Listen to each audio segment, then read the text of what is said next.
欧盟终于丧失了政治主权。普京在圣彼得堡的演讲对中国意味着什么？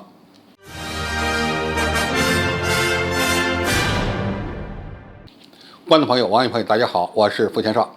在俄乌冲突持续，俄军陷入难以速胜的鏖战，西方又对俄罗斯进行了极限制裁的当下，在圣彼得堡举行的国际经济论坛上，普京宣布，俄罗斯正进入强大主权国家的新时代，并且将变得更强大。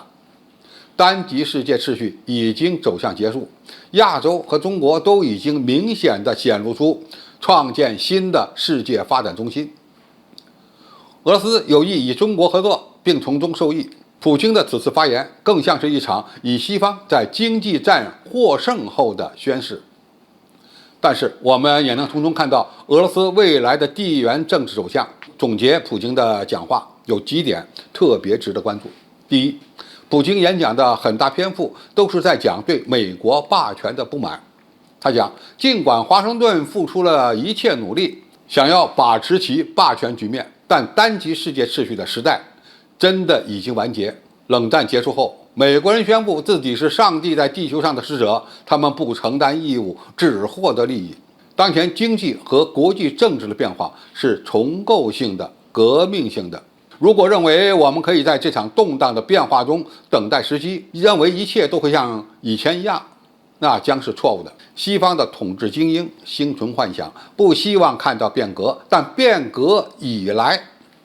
这样的理论，拉夫罗夫也表示过，认为中国与俄罗斯都在追求推翻美国主导的单极世界。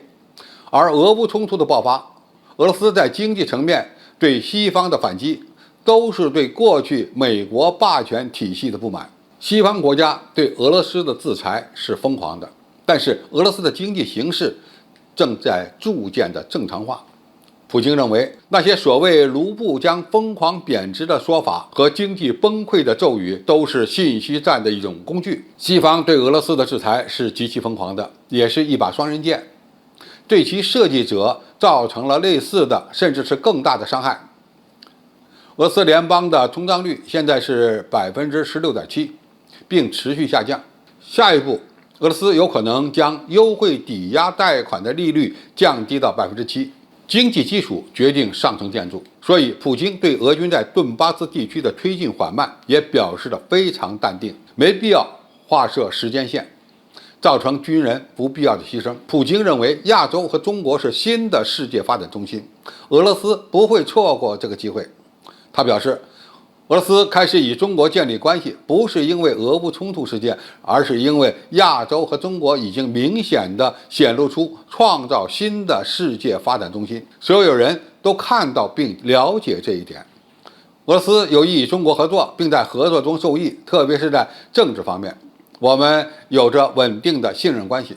说实话，过去俄罗斯在欧洲和亚洲两个方向发力，但是骨子里是向着西方的。然而，正是因为俄乌冲突，让欧洲远离了俄罗斯。俄罗斯经济的未来唯一的出路就是与中国发展合作。在这次演讲中，普京说不反对乌克兰加入欧盟，但是欧盟已经丧失了政治主权。普京表示，欧盟与北约不同，欧盟不是一个军事组织或军事政治集团，所以俄罗斯不反对乌克兰加入欧盟。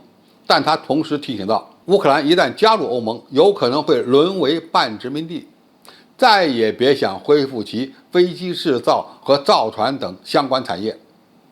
欧盟已经彻底丧失了政治主权，其精英随着别人的调子起舞，给自己的经济、企业和民众带来伤害。这是普京对俄乌冲突爆发后，欧盟与美国抱团对俄罗斯在经济上实施极限制裁所表达的不满。总体来看，俄罗斯在此次经济论坛上的讲话有几点值得关注。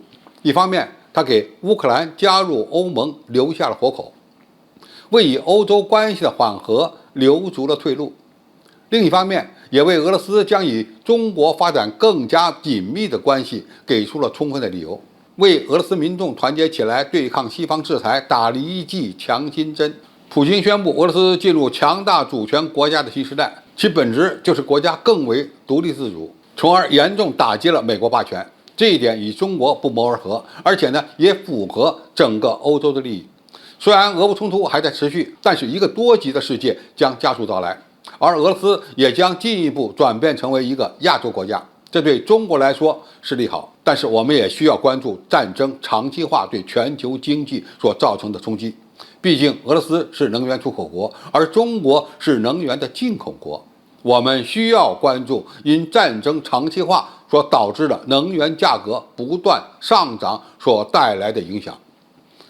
好，今天的评述就到这里，谢谢大家收看，我们下期再见。